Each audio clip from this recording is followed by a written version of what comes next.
Philly, ladies and gentlemen, I'm here at the Festival of Greece, and it is with great pleasure that I welcome to my right a Greek American, somebody who has made us all proud. He's one of the oldest living Olympians, Mr. Pete Clentzos. Welcome to Oakland, Mr. Clentzos. Thank you very much. First of all, I'd like you to know that I was born in Oakland, California. Oh, I didn't know that. June the 15th, 1909. Uh-huh. And I look forward to coming up here and visiting with this great festival that I've That's so much amazing. about. That makes you a 94-year-old. I'll be 95 on June the 15th. 95 in June, so almost 95. And it's a sad day because that's one half of my life already gone. Yeah, that's amazing. Tell us about the legacy, about the Olympics, about the year that you competed in the Olympics, which was 1932, I believe. 1932, Yes. down in Los Angeles.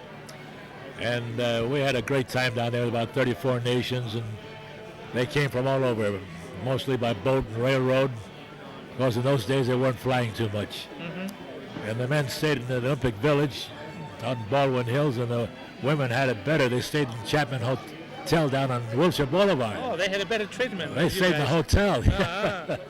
So it was a great meet, and it was full of thrills. That's great. And what was the sport that you competed I at? competed in the pole vault, Uh-huh. and I competed for Greece, although I went to USC, Uh-huh. University of Southern California. But it was a big thrill to be in the games because, as you know, in every Olympics, the Greek team comes in first. Yes. And we walked into a coliseum with 105,000 people there, Uh-huh. yelling and screaming, Uh-huh. and it was something that we all looked forward to and very proud of. That's I great. was very, very proud to be part of it, because later on we started the Olympiads, an Olympic theme. I always had it in the back of my mind, some kind of a dream that we should bring all the Greek kids born in America together. So I started in 1935 what we called the Hellenic Olympiads under the order of AHEPA. So you were in a happen. I was in AHEPA since 1935. Yes. So the first big meet, we had 150 young Greek athletes from all parts of Southern California. They came together, Fremont High School. We had 3,000 people there watching the event. And then they had the Olympiads. The next one was in 36, 37, 38. And finally, in 1939, I became the National Director of Athletics for the Order of AHEPA. And we began to have the Olympiads on a national basis. The first one was in Providence, Rhode Island. And who do you think was one of the competitors? Who? Agnew. Oh, really? Spyro Agnew? Yes. Oh, I didn't know that he was an athlete. He ran for in the 100 and the 100 relay and so on. He was He great. was fast. Then the next one was in New Orleans, 1940. We had one in Seattle. 1941, that was the year of my honeymoon. We had it in Cincinnati. Uh-huh.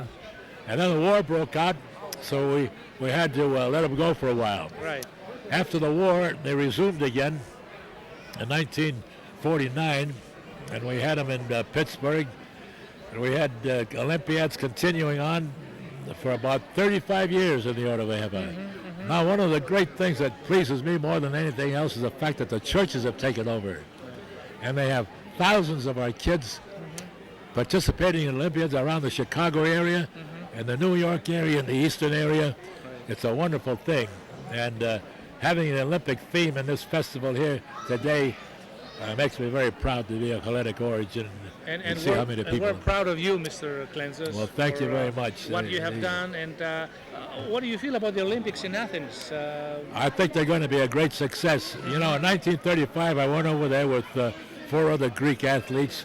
There was George Theodoretos, you remember, from Washington State. He went to Sacramento.